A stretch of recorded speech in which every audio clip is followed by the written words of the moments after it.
Alors bonjour, je suis Boris Ravignon, je suis maire de Charleville-Mézières et je suis très heureux d'avoir pu intervenir devant cette session de l'IHEMI pour expliquer ce qui est aujourd'hui, je crois, un vrai défi pour notre pays, pour notre République.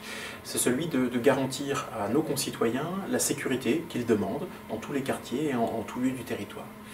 Et jusqu'à présent, on a fait le choix d'avoir une organisation nationale pour garantir cette sécurité des biens et des personnes. Et je suis venu dire, moi, que je pensais que nous pouvions essayer d'avoir une autre approche.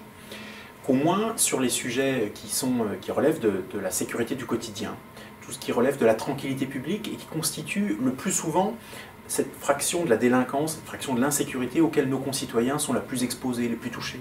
On est heureusement plutôt rarement victime soi-même d'agressions physiques ou de vols directement, souvent sans violence. Mais donc on a, je crois, là un défi à essayer de relever tous ensemble et je suis convaincu que les maires doivent pouvoir jouer un rôle central dans cette approche, dans cette nouvelle approche finalement de la sécurité du quotidien.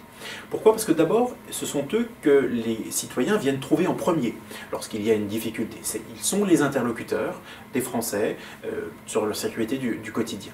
Mais ils n'ont aujourd'hui qu'une partie des moyens matériels, humains, et qu'une partie surtout des moyens en termes de compétences pour agir dans ce domaine. Et donc je suis venu plaider, je crois que c'est parce que je suis convaincu que c'est une bonne orientation, que c'est ce qui nous permettrait d'avoir plus d'efficacité en termes de sécurité, de donner davantage de compétences et de pouvoir aux maires, de responsabilité qu'ils exerceraient devant leurs concitoyens, et puis de rassembler à leur niveau les moyens d'intervention. Là encore, on parle de la police qui tourne autour de la tranquillité publique, de la répression des atteintes à la tranquillité publique, et puis de la petite délinquance, notamment celle de voie publique, auxquelles je crois beaucoup de nos Français sont aujourd'hui très sensibles, et dont ils désespèrent souvent qu'elle puisse être vaincue. Et bien, je pense qu'on doit pouvoir arriver à s'organiser mieux pour que ces enjeux-là, ces défis-là soient relevés.